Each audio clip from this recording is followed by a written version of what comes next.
And here's I'll show you how to find all of your recently deleted photos in iPhone. Launch the Photos app, and now let's delete some random photos from my gallery.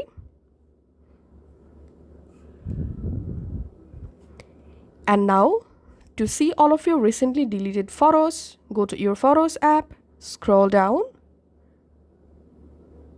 go to Utilities section. Under Utilities, tap on Recently Deleted. If you don't see this Recently Deleted option under Utilities, then tap on this arrow icon next to Utilities. And here you should see Recently Deleted folder. Just open it.